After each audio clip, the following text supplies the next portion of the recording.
They feel I am who I am where I am, and what I'm going through is what I'm going through, and I just got to grit my teeth and get through it. That endeavor is really where the true secret lies. Now that endeavor is not easy because you have to overcome your fears. You have to overcome those obstacles and challenges that are facing you. Some people can become so spiritual that they forget the material and forget they're actually here in a reality that has physics and dynamics and stuff like that. And then you get the other side, which are people just strictly about this and they don't even think about the other side.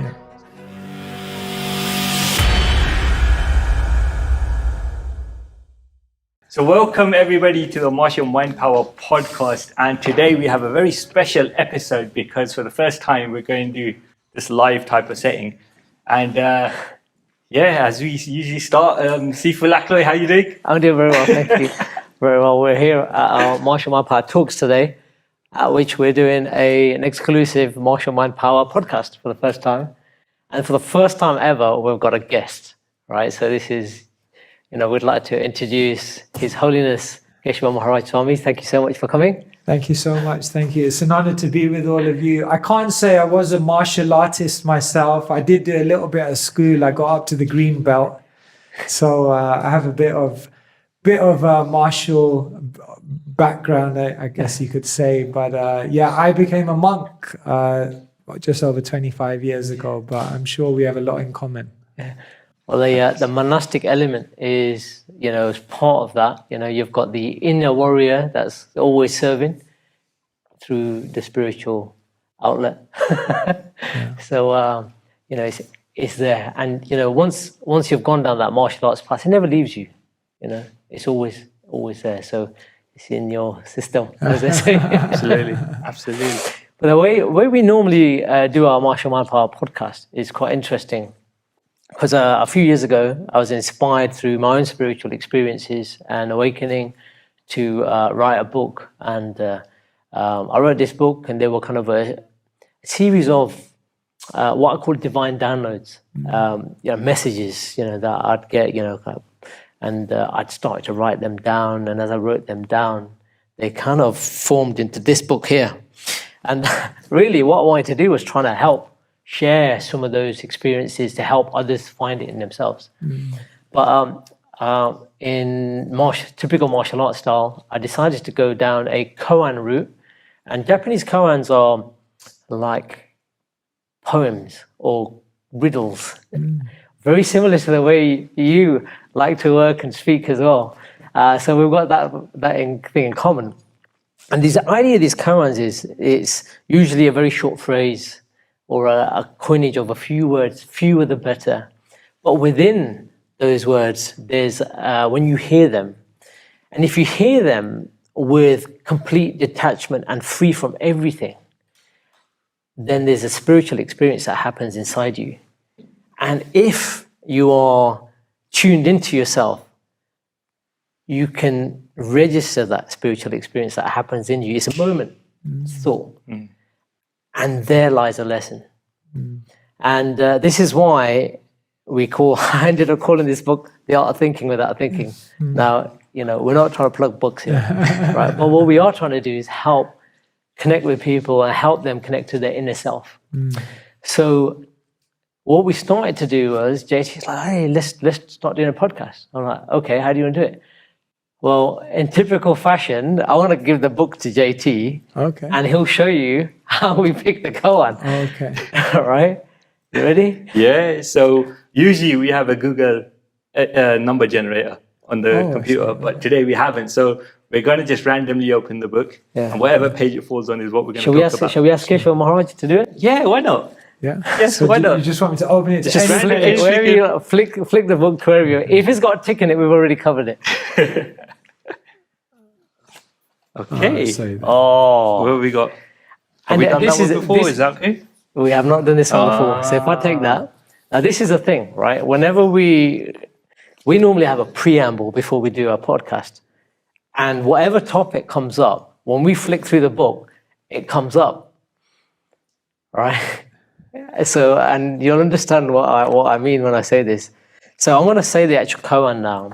And the idea really is to when you hear it, just allow the words to fall on your ears and to sink into your soul. And whatever you feel, think, experience in that moment is the teaching, right? But the trick is, can you translate that? Can you register that, right? So this is a very meditative experience, a meditative way of working and learning.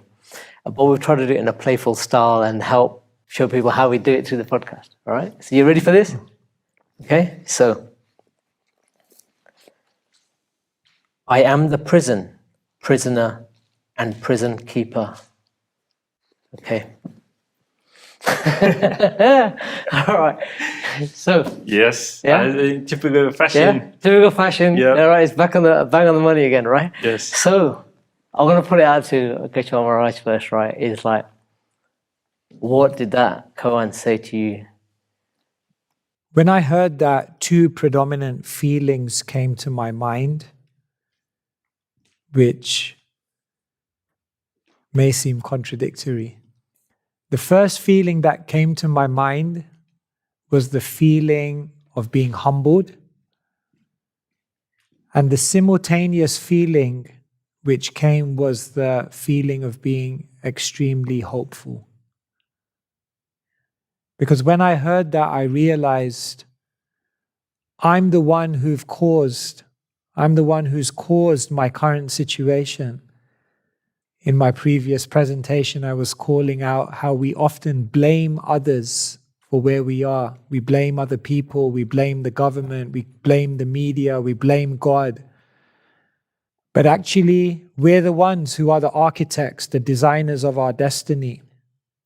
And we're the ones that created the prison that we're living in now. So it's humbling. But at the same time, it's incredibly hopeful, because we're not just the prisoner, but we're the prison keeper. Just as our past actions imprisoned us, our present actions can free us. And this is incredibly powerful, because most people in the world have lost the conviction and confidence that they can change their life. They feel, I am who I am where I am, and what I'm going through is what I'm going through, and I just got to grit my teeth and get through it. But this beautiful insight reminds us that we should be hopeful and empowered, because we can design a better destiny for ourselves. Absolutely. Absolutely. And, earlier on we said, how when we preamble, before we pick a koan, it's normally related to what we're talking about. Yeah. And you've just given us this amazing martial mind power talk. And the koan you picked is directly connected to exactly what you just spoke about and the wisdom that you shared. And this is the beauty I want to share with the world, is that magic is happening right in front of you. We have not orchestrated any of this. This is purely freestyle, right? Because I did have a backup koan to choose. Just in case. Right. But I decided, hey, you know what? Let's keep it free and open, because there's divine forces outside us that are guiding us, Absolutely. And as a consequence, we're continuing to talk about this topic. Yeah, definitely. So how beautiful is that? Exactly. JT, what did you experience in that? Oh man, that was a deep one. So in Punjabi, we have this word called pinjar. Pinjar means cage, right? And what it refers to is like this body, right? That it's like a cage in a way. We've come here, we've got this cage, we live in this body, we live it out, but it's your cage, Yeah.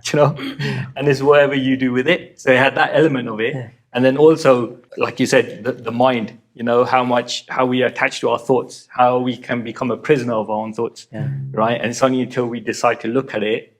There's that story, it just came to my mind. There was a story I heard once about, no, actually it was Practical Jokers, that's what it was. Practical Jokers is what I saw, yeah? So what happened was they punished the guy when they got through these challenges. They punished the guy at the end.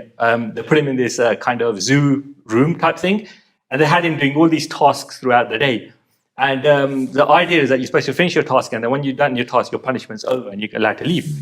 But what they did was they kind of left, and he's sitting there like it's gone like 8 o'clock at night, and he's like, "What's going on? Why is this punishment not finished?" And he phones them up and he says, guys, why is the punishment not finished? And they go, yeah, it's finished ages ago. He said, what do you mean? So, are you going to open the cage for me, the door for me? And they said, it's already open. And they never locked it in the first place.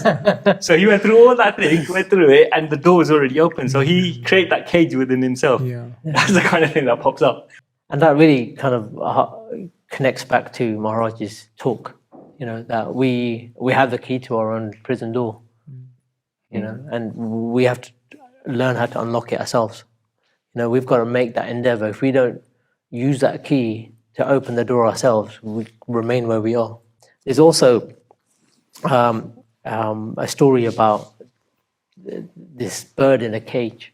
Every day the owner would put some food out, some bird seed out for the bird, and then lock the door. And one day, it's a beautiful sunny day, and the owner's got the windows open, and she puts some bird seed out, but she forgets to close the bird cage door. So the bird's sitting there, thinking, shall I? Shall I not? Shall I? Shall I not? Shall I? Shall I not? But what if I do? What will happen? And out of her own fear, she stayed where she was. She could have flown free and become liberated, but she had to make the endeavor. But that endeavor is really where the true secret lies. Now, that endeavor is not easy because you have to overcome your fears. You have to overcome those obstacles and challenges that are facing you. And this is what we call self-mastery, is cultivating your body, your mind, your emotion, and spirit. Now, there's many different words for that, and self-actualization, self-realization. The highest level of self-realization is God-realization, right? Because you're now no longer bound by this body. Keshava Swami talked about the Bhagavad Gita. The first chapter in the Bhagavad Gita talks about we are not this body. We are spirit soul. So if we are spirit soul, then we're trying to liberate that part of it. As martial artists, we talk about body, mind, emotion, spirit, or body, mind, spirit, they say. Well, let's say there's 4 attributes to this: body, the mind, the emotion, the spirit. Well, if you're only training in the body, you're missing 3/4 of your martial artist. So you're only ever going to be 25% if you get that good. But most people don't get that good because they don't stick to it. So do you want to be a sub 25% person, or you want to be holistic? As Bruce Lee said, do you want to live in a totality? Do you want to bring it all together? All right. So this endeavor of self-mastery is the process, as we call it. It's doing that. What do you think is the true purpose of self-mastery? Yeah, self-mastery is an interesting term. And what we would say, coming from the Vedic perspective,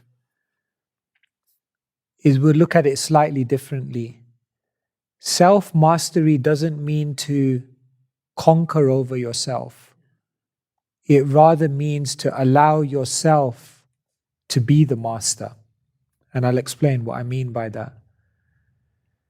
Right now, as you mentioned, there are different aspects to our being. There's our body, there's our mind, and then there's the soul, which is who we are.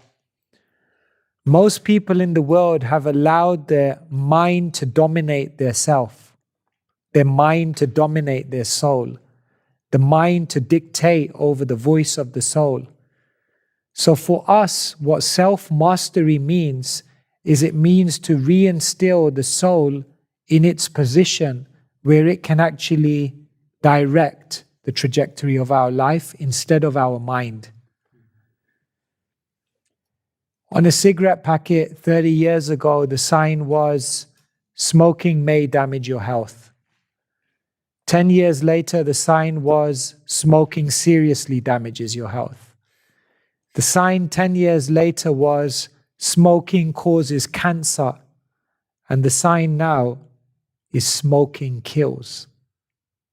Now, isn't it amazing how someone can pick up a box which basically says, if you touch me, you're going to die. And someone still picks it up and smokes. Why is that? Is that the self making a decision? Or is that the mind making a decision? And self-mastery means to not let your mind make the decision, but to let yourself make the decision.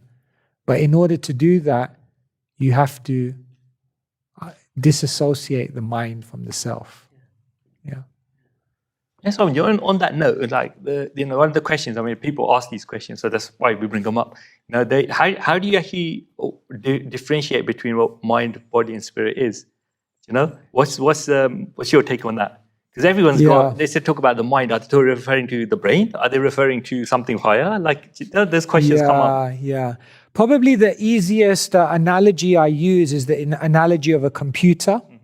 So for example, the monitor, the keyboard, the mouse, that's like the body, the hardware. And then there's the person behind the computer pushing buttons. They're like the soul or the spirit. But in order for the soul or the spirit or the user to do something with the computer, the monitor and all of that, what do you need? Software. You need an interface. Otherwise, you can't do anything. So the mind, the intelligence, that's like the software of our existence.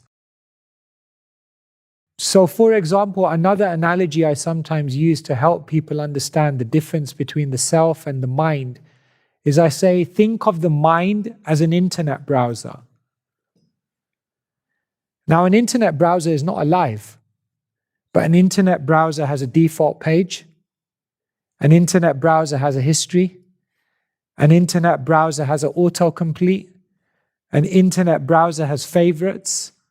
So according to the person using the thing, as soon as they double-click the internet browser, already a page comes up. That's the mind. It has a default way of thinking. As soon as someone types www.a, a bunch of websites come up. The mind's like that. As soon as you see one thing, I see a basketball ring there, it will trigger another thought. That's how the mind works. An internet browser has favorites, which always induce you to go in that direction. The mind is like that. But you can reconfigure an internet browser. You can change the home page. You can delete the history. You can get rid of the cookies. So the mind is like that. It's a browser. And what it does is, with the help of the mind, we basically make decisions and navigate this world. But we are not the mind. Just like you're not the internet browser, you use it. But if you haven't configured it, the internet browser can take you astray. So big lesson out of that is that's how you put spirituality into your Bachelor of Information Management. Well, I was thinking about the cookies.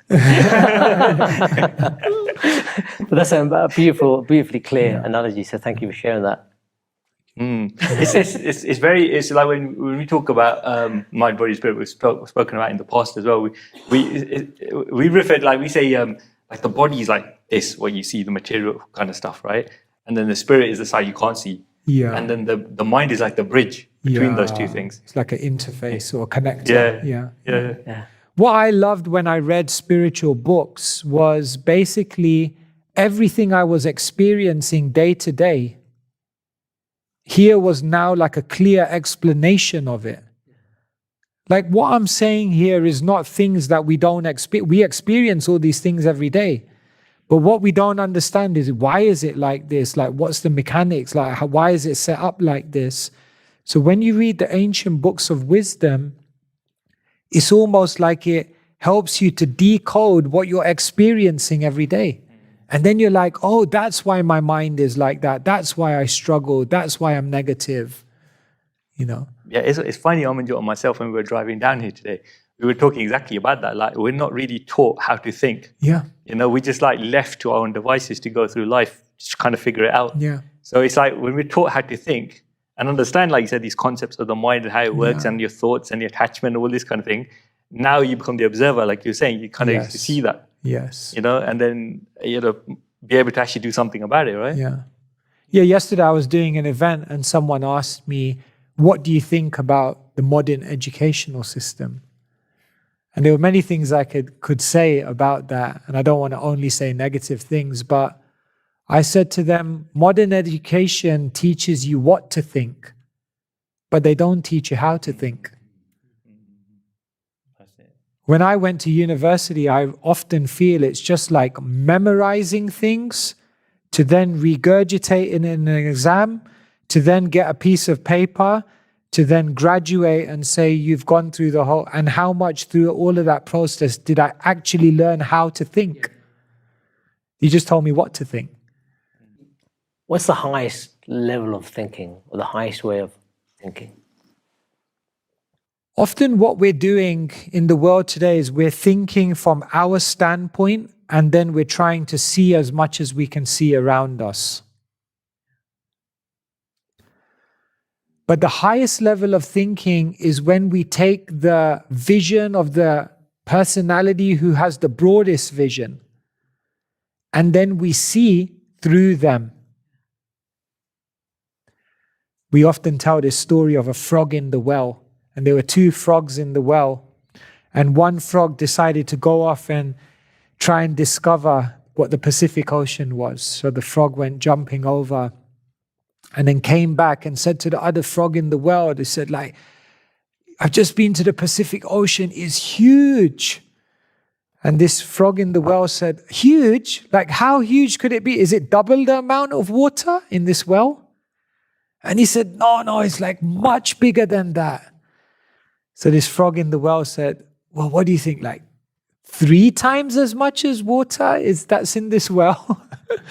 So the other frog is thinking like, this person can only think in terms of, he said, no, much bigger. And he goes like, I mean, it can't be more than 5 times the amount of water. So it goes like this. And because we always try to think based on our limited experience, we can't actually perceive the vastness of this creation. But when we tap into spiritual knowledge, which is the knowledge of the sages, the knowledge of the saints, and ultimately the knowledge of divinity, and when we see through that lens, then we see something much greater. Therefore, we say, small minds discuss people, average minds discuss events, but great minds discuss wisdom. And then what they do is they see events and people through that lens of wisdom. And that's why these talks that you have are so powerful, because they give a lens, a way of thinking through which you can see something much beyond. That's beautiful. Thank you so much for articulating with such je ne sais quoi. That's beautiful. How can people cultivate that? Really is the main question. How can we make it pragmatically accessible for people? What do they need to do to start cultivating that? In my previous talk, I was mentioning the opportunity to join the 5 a.m. club, the opportunity to rise before the sun, the opportunity to take advantage of the early morning hours of the day, which are still. And in those morning hours, if one is able to connect with spiritual wisdom, today we just read one line. And here we are, it led to a stream of thoughts, a stream of uplifting insights that if we then carry with us throughout our day, we live with an elevated state. And so what we tell people is just spend 10 minutes every day reading wisdom, because that wisdom gives you a lens through which to process everything that goes on around you. So I tell people, join the 5 a.m. club before you join the 9 a.m. reality. I like that. And what I say to them is, if you don't join the 5 a.m. club before you enter the 9 a.m. reality, it will become the 12 p.m. catastrophe. It all But there's so starts. much reality in that. So I'm throwing a tangent out there. Got to ask, it's martial arts, right? When you were back at uni, Bruce Lee? Were you a Oh fan? yeah, Bruce Lee. There's this one video of Bruce Lee where he talks about the mind. Yes. I don't know if you know that Oh, video. It's a 100%, famous one, and he says the mind has to be like water; it has to flow. And I mean, he had it all. Like, he used to send put the hairs standing on end. It was profound. But yeah, it's beautiful. I really appreciate how you bring the body, mind, and this soul aspect together. Because in the world today, what people try to do is separate those. So on one hand, people just do the physical, and then they just neglect anything spiritual. But then the interesting thing is sometimes people do the opposite as well. They look into spiritual wisdom, they practice spirituality, but then they don't care for their body. They don't maintain and train their body, and the body is a temple. So I've found many spiritual people who don't take care of their health because in some way they think that's spiritual. But even though you're not your body is a temple, it's a machine, and it's a vehicle through which you can do amazing things in the world. So yes, you're the soul, but why would you not take care of your body? And that's why I appreciate that you bring both together.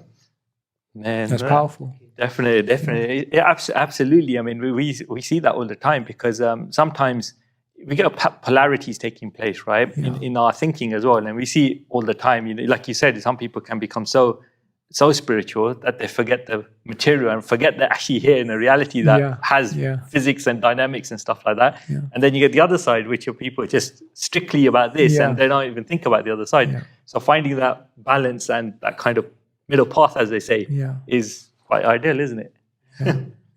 The Buddhists speak about the middle way, but it's really about a state of mind. And it's about, not being, too sad, not being too happy when everything happens. It's just traversing that line, and at the same time, we talk about mind, body, and spirit, but you are all of those things. As Bruce would say, you are a totality. You are greater than the sum of the parts. Now, if we look at the parts, and we do live in what I refer to as an atomized world, we break things down to the smallest unit because that's how we're taught to think, right? We have to break things down to the smallest unit, otherwise you won't make sense. But, if I laid out, all the pieces of a Ferrari on this floor, you'd look at it and think, what a mess. What is this? But if I put it together, you'll be like, oh, wow, it's a Ferrari. But then when you drive it, it'll be amazing. If it's even more than that, it starts to stir emotions and things, right? So it's more than those pieces when they're put together. On top of that, it can take you somewhere, right? So it does a lot more. Now, we just take a material example, but we ourselves are in that same way.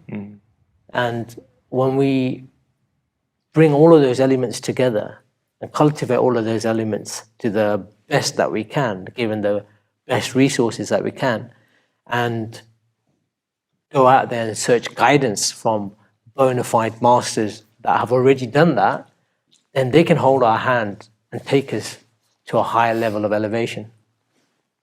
And that's what we're trying to do here. You departed and deployed your amazing wisdom after over 2 decades of studying, so you can share that with the rest of the world.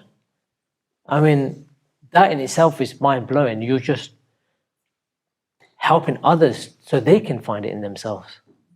I mean, you discover your totality, and now you said, hey guys, we can all discover this amazing thing. Are you interested? Well, if you are, inquire within. Literally. That's exactly it, though, is it? It's the mastery. Because someone's been doing it for such a long period of time, it gives them that authority to teach back because they have got those years of experience and knowledge, and which nowadays is just like, is a little Instagram post with no meaning behind it, right? And equally, I think that's very kind words from both of you. And I think equally, I feel like I'm learning every day. I learn from both of you. I don't feel as though I'm higher than or better than anyone else. Every soul is amazing. Perhaps on my journey, I met teachers and contacted wisdom that empowered my life in different ways. Equally, I think everyone on this journey has picked up many amazing insights. I have friends from the Christian background, from the Muslim background, from the Sikh background, Buddhist background, and I learn so much from them every day. And one beauty I try to embrace in my life is to look at the unity in diversity. And this idea that when we get beyond differences in ritual and culture, and that we begin looking at the core of what all spiritual people pursue in the deepest, recesses of their heart, that's all universal.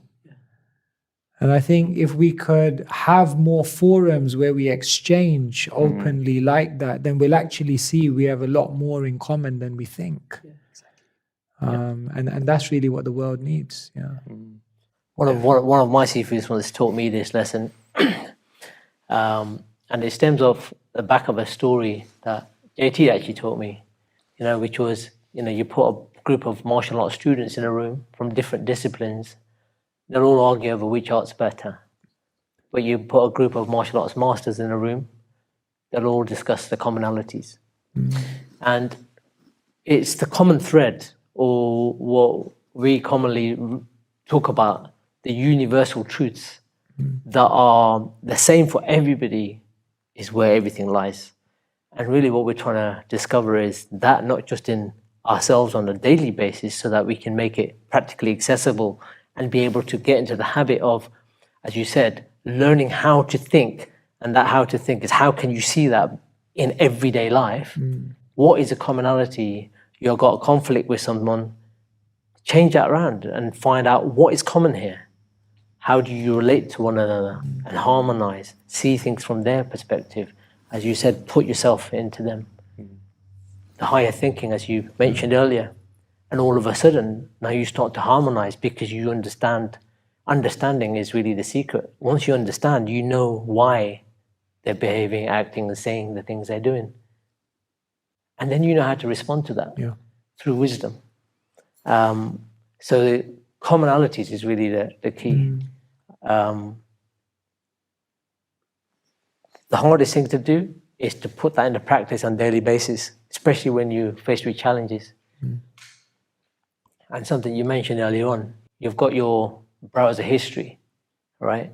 So if you experience something that triggers was something from your browser history, it's just going to go back there and it recreates that whole thing again.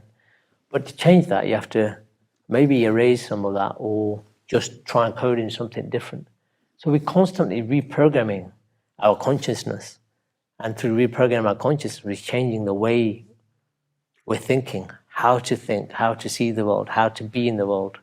And then it's a becoming or a higher version of yourself. Yeah. And that's what we're trying to do.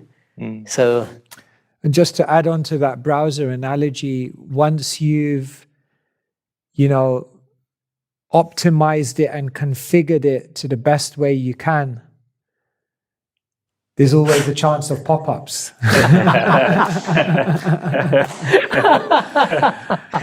I think that's a really important point. Because sometimes we think self-mastery means that I'm going to be perfect every single day, that not one negative or fault-finding thought is going to come in my mind, or not one material desire. But even in the mind of someone who is a master, who is very accomplished, because we have a material mind, there might be some things that come up, a few pop-ups. But the difference is we don't follow the links. We just hit that X and just get on with what we're doing and just say, like, that's not important. I know where I'm going. And I think it is an important point, because oftentimes we think we have to become perfect. But more than becoming perfect is being perfectly sincere, because it's all in intention. We could do something different because we got access to people. Yeah. Is there anyone who's got a question that they want to ask and get featured? Is it possible to live both lives, to live a mixture of your way of life and incorporate your incredible way of thinking with what's been hard-coded to someone who is brainwashed to be materialistic? It's difficult to understand what I'm asking, but No, to switch from one to the other, is there an amalgamation possible, or is it one thinking or the other? one writer says we're not human beings having a spiritual experience. We're spiritual beings having a human experience. I don't think we become spiritual. We're all spiritual by nature. But as you've mentioned, through our journey in life, we pick up opinions, narratives, we pick up certain ways of viewing the world that kind of fix us into a vision of life. But spirituality, what I see it as, is more than adding or changing. It's just about removing that which is covering who I really am.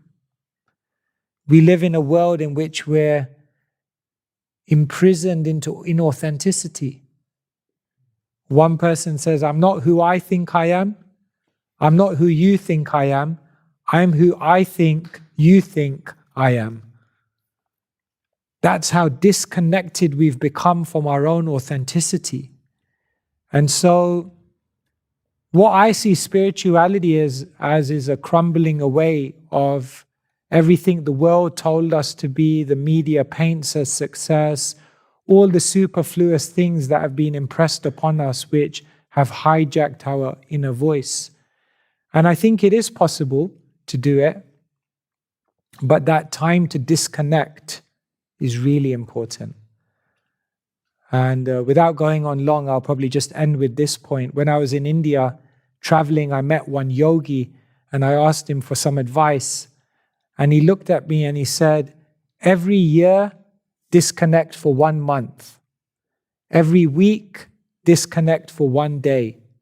And every day, disconnect for 1 hour. And then he looked at me and he said, disconnect to connect. And I looked at him and I said, you should be on TEDx. But it was a nice point, disconnect to connect. And the only way we can find our authentic self is when we take a little bit of breathing space away from all the opinions, the expectations, the narratives, the pressures of the world. And we just take a breather away from that. Then we can begin to hear the heart. There's two aspects of that as well. One is from the self, if that's something that you need to cultivate in yourself.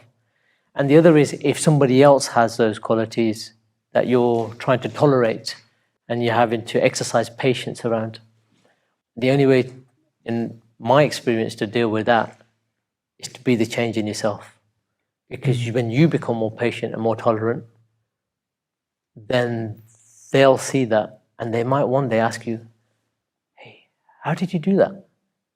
How are you so calm? And that's when you get to help hold their hand and take them on that journey, rather than trying to ram those teachings down their throat, because that won't work. They'll resist it. Yeah. So there's those two elements. And when you're experiencing that yourself, you first start by asking the question, why don't you change? Why don't you do something? But our true empowerment is when we actually become the change in ourselves. Nice. Sorry, one more question. It was based on that, those are beautiful words, and what came to my mind is, at the moment we've got a generation of children and young people who are so disconnected because they live in a world that's not real. And what is it we all can do here in some way, or take away today, that we can try and help change that mindset of the young people that are living in iPads and iPhones, and they're totally wired in. They're into the matrix, aren't they? Yeah. How can we cut those wires? Someone once sent me a message, and it was a one-liner. They said, get off Facebook and get your face into a book. Okay. Absolutely. What we sometimes do with young people is we do digital detox weekends. And, like in the first hour, they're like, it's like withdrawal symptoms, But what we do is we take them up to the mountains or something, and we say like, all right, everyone, look, you may as well get rid of your device because there's no connection here anyway. And so they do like an amnesty at the beginning of the weekend, and everyone just puts their phone into the box. And we just walk, we go for bike rides, we connect with nature, we talk, we play sports, we discuss wisdom, and we just interact, we spend time together. I'm just looking out the window here, and it's just beautiful to see people playing basketball, and like instead of doing it on their PlayStation, it's beautiful. And nature is very powerful, more powerful than we know. And I think if from a young age we can give young people experiences of nature, sometimes you think like nature, what's a big deal about that? But it's all connected. When your feet touch the ground, when you drink water from a fresh stream, when you smell the flowers in a forest, that does something to your consciousness. And most people just don't, because we live in urban hubs, in the urban jungle. We never really experience true nature. And so that's something you can try out with young people. Just let them have an experience. And then they come back to the world, and I'm not saying they just become overnight sages or something. But they connect more with the world, and they know that that's such a beautiful thing. And let me not spend my whole day in front of a screen, but let me interact with the real world, which is beautiful. Yeah. So normally at the end of the podcast, we read the actual koan itself. Oh, okay. So I think today I'd like you to do the honors. All right, it's a very short one, as most of them really are quite short. Your mind is a prison, and your divine being has been kept prisoner within it. If you try and escape, the suffering gets worse. Don't strive, just experience what you have to. Reveal your true, authentic, highest self. Any resistance will just create more suffering. As they say, what you resist persists. Surrender to everything and allow yourself to dissolve in life so you can ascend the lessons life is serving you. And when done, you will liberate yourself.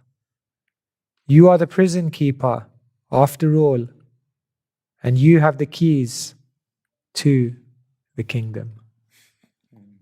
Thank you so much. Wow. Beautiful.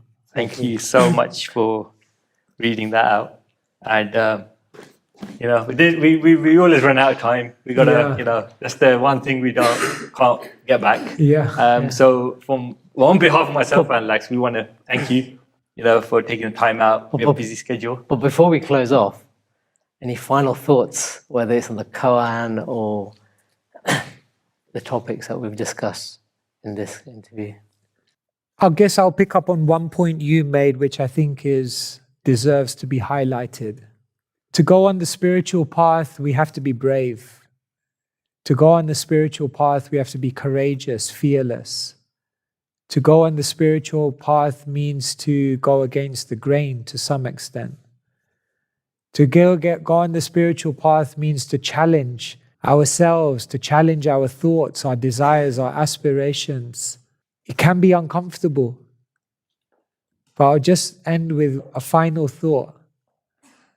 They say the pain of that discipline to go on the spiritual path is uncomfortable. But the pain of regret is unbearable. And so while that spiritual journey is not an easy one, it requires discipline and courage, and it's definitely uncomfortable. If we don't stay true to ourselves and walk that journey, then the pain of regret that we'll suffer as a consequence will be unbearable. And so one of my meditations as I wake up every day is let me not live a life in which there'll be any regrets. And in order to do that, you have to live the life of bravery, discipline, have a strong mind, but also a soft heart. Wow. Thank you so much.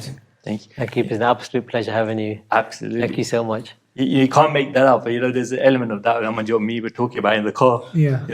So it all ties in. It all ties in. Thank you. Thank you very so much. much. so It's been much. an Really honor to be appreciate with you all. it. Thank you. Thank you very much. So, Keep doing what you're doing. so everyone, there you go. That was a special Martial Mind Power. And like always, we're plugging the book. Get it from Amazon. And for you and to everybody else, we hope you take value from this. And until next time, signing out. Thank you so Thank you very much.